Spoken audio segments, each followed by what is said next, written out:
Hello students, welcome to Solve Your Knowledge. இன்னைக்கு நம்ம பார்க்க போகிறது 12th standard mathsல exercise 6.4ல 5th sum. Find the acute angle between the following lines. So இதில் first subdivision பார்க்க போகிறோம். நம்மளுக்கு இப்படி ரெண்டு வெக்டார் கொடுத்துருந்தாங்கன்னா இதில் acute angle கண்டுபிடிக்கிறதுக்கு ரெண்டோட parallel vector என்ன அப்படின்னு கண்டுபிடிக்கணும். ஸோ நம்மளுக்கு இப்படி இந்த ஃபார்மெட்டில் கொடுத்துருந்தாங்கன்னா நம்மளுக்கு எதை நம்ம கான்ஸ்டண்ட்டோட மல்டிப்ளை பண்ணி எழுதிக்கோமோ அதுதான் parallel vector. ஸோ ஃபஸ்ட்டு லைனோட parallel வெக்டாரை நம்ம B அப்படின்னு எழுதிக்குவோம். So I cap plus 2J cap minus 2K cap. இதே மாதிரி தான் நம்மளுக்கு செகண்ட் ஈக்குவேஷனும் கொடுத்துருக்காங்க. இதோட parallel வெக்டார் எஸ்ஸோட மல்டிப்ளை ஆகிருக்கு.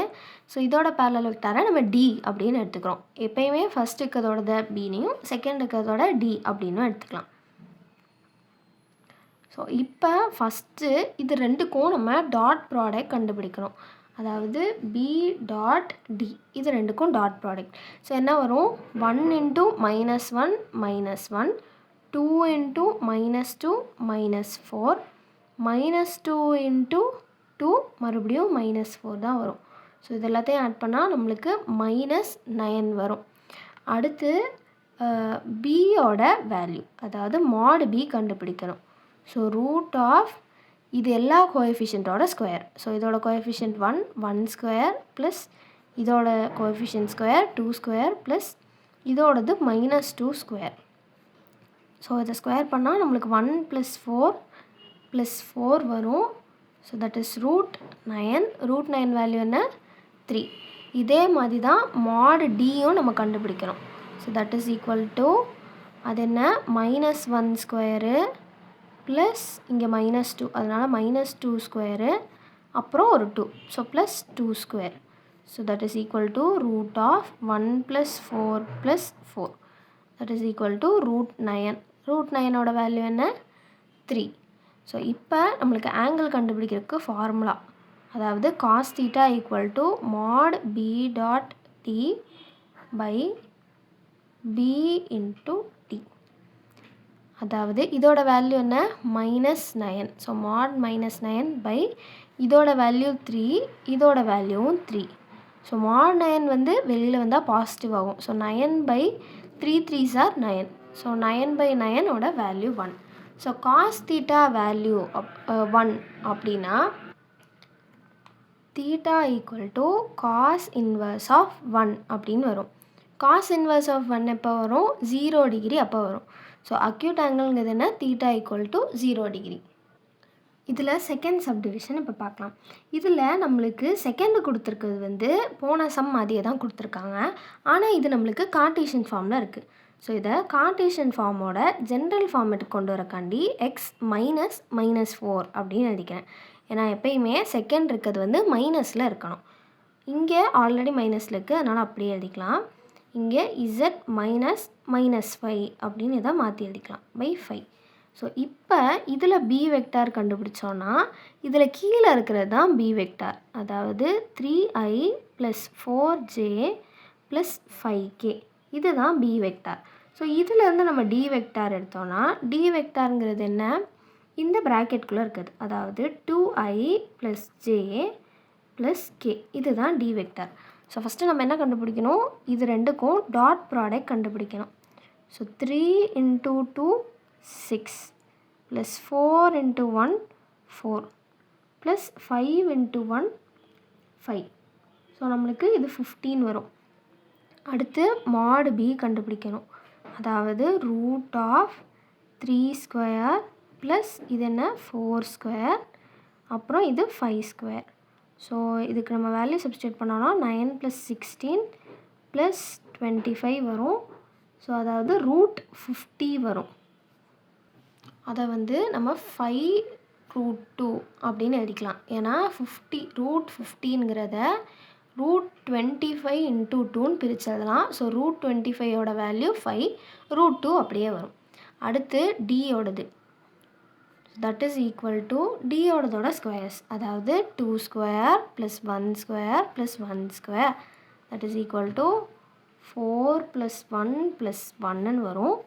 ரூட் 6 அப்படின்னு வரும். ஸோ ரூட் 6 எப்படி எழுதலாம்னா ரூட் 3 × ரூட் 2 அப்படின்னு எழுதலாம். ஸோ இப்போ நம்மளுக்கு என்ன வேணும், ஆங்கிள் வேணும். அதாவது cos theta equal to mod b dot d by mod b mod dன்னு வரும்.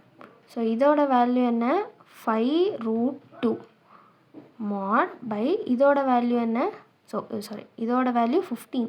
So mod 15 by 5√2 into √2 into √3.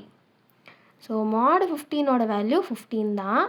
So 15 by 5 into √2 into √2 2 ஆகிடும் into √3.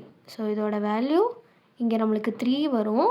இந்த 3 √3 கேன்சல் பண்ணால் வெறும் √3 வரும். ஸோ நம்மளுக்கு ஃபைனல் ஆன்சர் √3/2. அப்போ theta equal to cos inverse of √3/2. √3/2 காசில் எப்போ வரும், π/6 அப்போ வரும். அப்போ தீட்டாவோட வேல்யூ என்ன, π/6. தேர்டு சப்டிவிஷன் நம்மளுக்கு இப்படி கொடுத்துருக்காங்க. இது வந்து கார்ட்டீசியன் ஃபார்மில் இருக்குது, ஆனால் ஜென்ரல் ஃபார்மில் இல்லை. ஸோ அதை கொண்டு வரக்காண்டி நம்ம ஃபர்ஸ்ட் ஈக்குவேஷன் எடுத்துக்கிறோம்.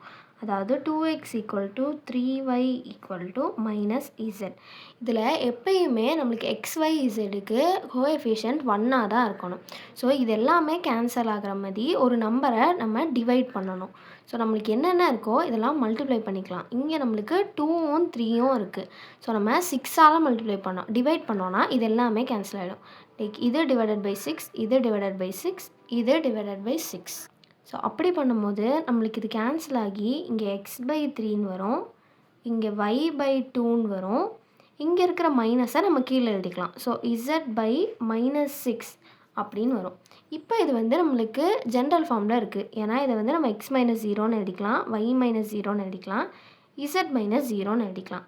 அப்போ ஃபஸ்ட்டு இதோட பேரலல் வெக்டார் என்ன, கீழே இருக்கிறது. அதாவது 3i + 2j - 6k. அதே மாதிரி தான் இந்த சைடு இருக்கணும். நம்மளுக்கு என்ன இருக்குது, 6x = -y = -4z. ஸோ 6, 4 இது ரெண்டும் காமனாக கேன்சல் ஆகிற மாதிரி இதுக்கு நம்ம எல்சிஎம் எடுத்தோன்னா நம்மளுக்கு வந்து 12 வரும். ஸோ நான் வந்து இது எல்லாத்தையும் 12ஆல் டிவைட் பண்ணுறேன். அதோட நம்மளுக்கு 2ல் மைனஸ் வருது. இது 1ல் வந்தால் நம்மளுக்கு சால்வ் பண்ணுறதுக்கு ஈஸியாக இருக்கும். அதனால் எல்லாத்தையும் நான் -12ஆல் டிவைட் பண்ணுறேன். ஸோ இப்படி பண்ணும்போது என்ன ஆகும், 6, 12 2 டைம்ஸ் ஆகும். ஸோ x/-2 அப்படின்னு வரும். அதே மாதிரி இங்கே மைனஸ் கேன்சல் ஆகி ப்ளஸ் ஆகிடும். ஸோ y/12 இங்கேயும் மைனஸ் கேன்சல் ஆகி z/4 டேபிளில் 12 3 டைம். ஸோ z/3 அப்படின்னு வரும். ஸோ இதுவும் ஜென்ரல் ஃபார்மேட் தான். ஏன்னா நம்ம வேணும்னா -0 போட்டுக்கலாம்.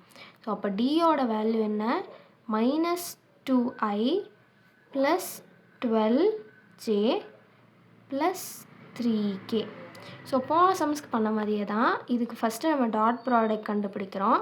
அப்போ என்ன வரும், 3 × -2 -6, 2 × 12 + 24 -6 × 3. அப்போ வந்து நம்மளுக்கு -3 வரும். So this is equal to 6 × 3 நம்மளுக்கு 18 வரும். ஸோ இதெல்லாம் ஆட் பண்ணால் 24 - 24ன்னு வரும். ஸோ இதோட வேல்யூ 0 ஆகிடும். எப்போ நம்மளுக்கு இதோட வேல்யூ 0 ஆகுதோ அப்போ நம்ம வந்து mod b mod d கண்டுபிடிக்க வேணாம், அப்படியே நம்ம ஈக்குவேஷனில் சப்ஸ்டியூட் பண்ணிக்கலாம். ஏன்னா cos theta = b dot d by mod b mod d. நம்மளுக்கு நியூமரேட்டரோட வேல்யூவே 0. அப்போ 0 divided by mod b mod dங்கிறதும் நம்மளுக்கு 0வாக தான் வரும். So theta = cos inverse of 0. 0 வந்து காஸில் எப்போ வரும், நம்மளுக்கு 90 அப்போ வரும். So the angle is 90.